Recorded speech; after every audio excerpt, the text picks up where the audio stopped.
My name is Milyari Fitzpatrick. I represent my people, Yanyuwa and Garawa people from Borroloola. That's way out, probably 600 kilometres southeast from here, and my voice is from out there, for my people. This fracking, I've been in drilling companies. I've worked around Borroloola, a mob called Armour Energy. I went and worked for these mob because I was really concerned what these drilling companies was doing in my country, in my grandfather's country, my grandmother's country. So I went and worked for them, and there was a lot of talk about fracking, but these mob weren't fracking. It's called conventional gas drilling. And yeah, I worked with them 6 months with the geologist group and learned a lot about the geology of the country and all the stuff they're doing through drilling and how much it costs to drill. It's very, very costly for looking for them big pockets of gas, conventional gas drilling. But after getting to know these geologists I worked with, they taught me a lot about hydraulic fracking, and I asked them if they were doing hydraulic fracking in this country or if they planned to do it, and they said they didn't know anything about it, these two young geologists. And they said to me, Nick, if they try and frack this country, you have to do your best to stop them. These are geologists, trained geologists. And I took that really deep. And they taught me how they do the fracturing, like the casing that goes down these drill holes. The rock that you're fracturing down there is a lot harder than any concrete that could be created. So containing something with this concrete doesn't make any sense to me. You got to drill down kilometres underground. You can barely get a drill piece down there.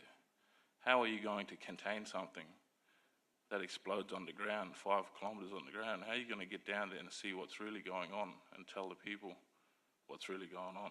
We can't even get down there ourselves. The way forward for energy, for us, we have to look towards clean energy. I grew up on country. I'm very connected to country. I feel a lot of change happening out on country. There's species going missing, species of crab. There's massive mangrove die-offs. There's salt flats disappearing from water levels rising. Like, we see this change happening. I'm out there looking at it all the time and get really worried. You know, we're putting a lot of CO2 in the air, and Australia is one of the biggest for that, for the amount of people to the country. So I believe the whole world is talking about it. We have to make this transition.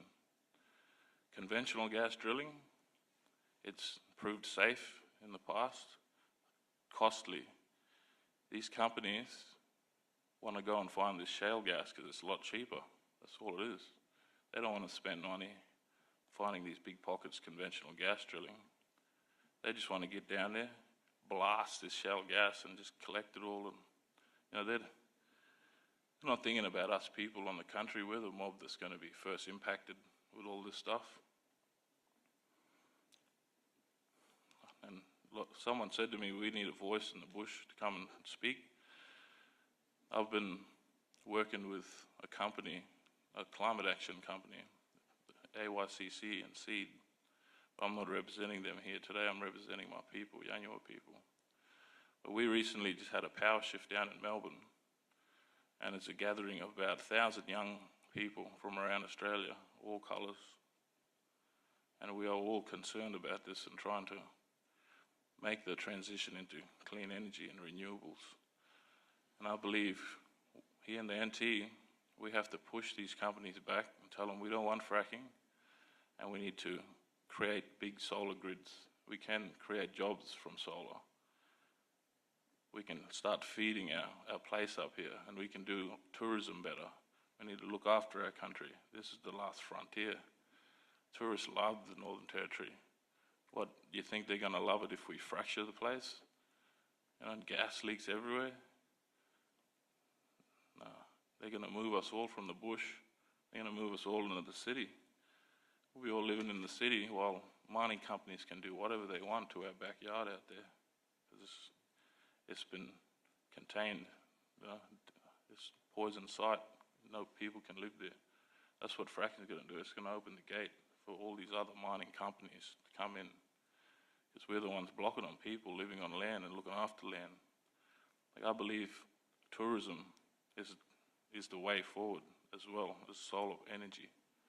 We need to look into it and really build Aboriginal tour guiding businesses with the right mob in remote places to make a tourism boom, all around.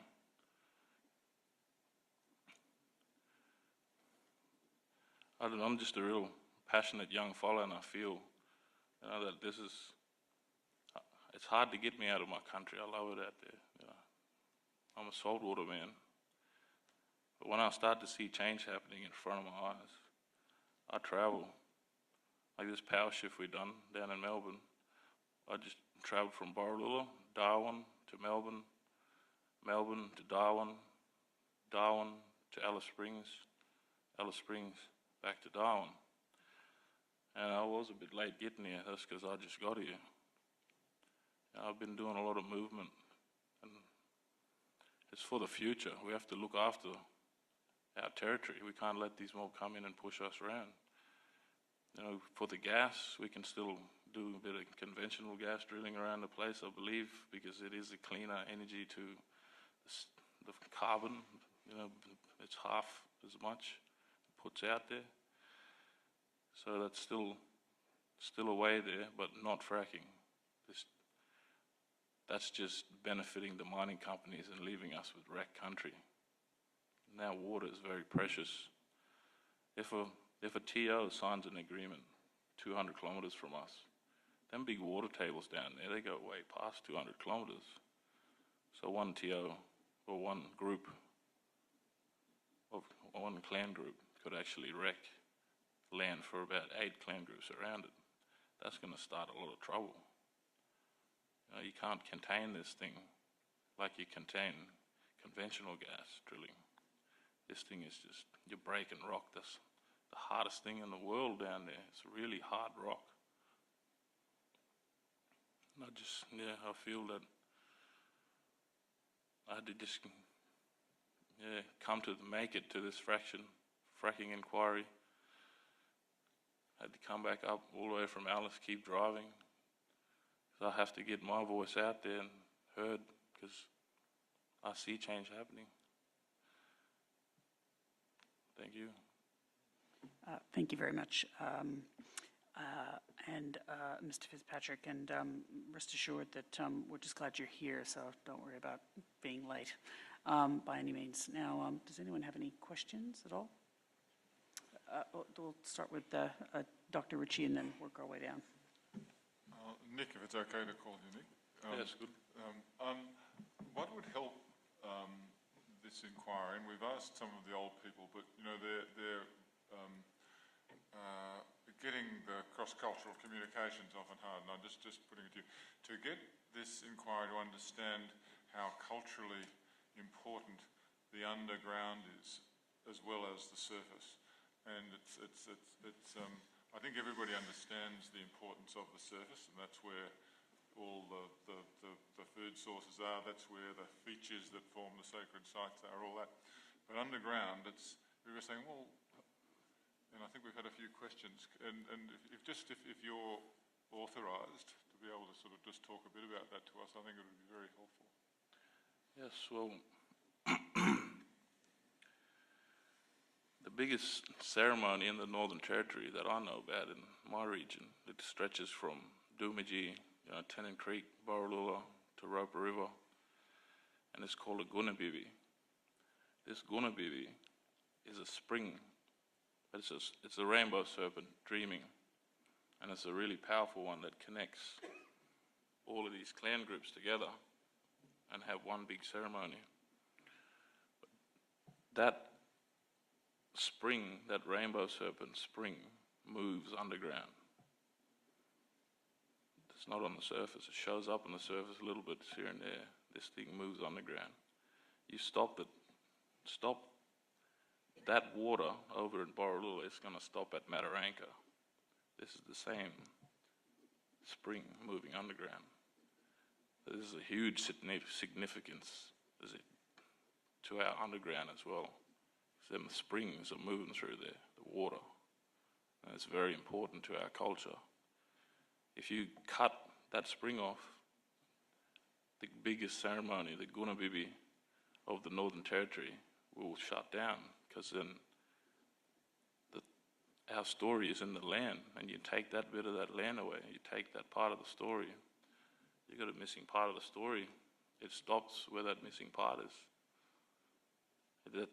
That ends up hurting a lot of us, a lot of clans all across the Northern Territory. So that's a underground thing there, and there's a lot more as well. Underground roots of our creator, our rainbow serpent, moving through underground springs. Thank you. Yes, Dr. Jones? Nick, I was interested to hear that you believe that conventional gas is okay. You said you were employed by a conventional gas drilling company? I wouldn't say it's okay, but we have to make this transition. We have to be real. That we need energy.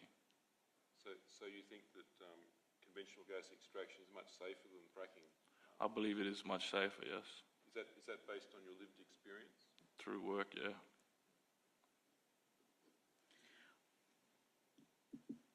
What makes it safer, Nick? I'm just curious. Well, you're drilling down and you're finding a pocket of gas. The pocket's already there. You're just extracting the gas. This tight shale gas, you got to go down there and create pockets.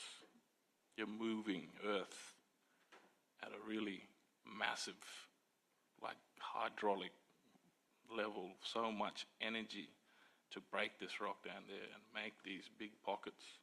So what you're saying is that gas isn't there naturally, like the conventional gas is, so it's disturbing the land more?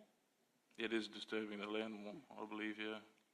And the water streams and like the cracks, the fractures, they don't move in straight lines. They're cracks go all over the place. When you're drilling down, there's a neat hole going straight down looking for a big pocket. Thank you. Yes, any other questions at all?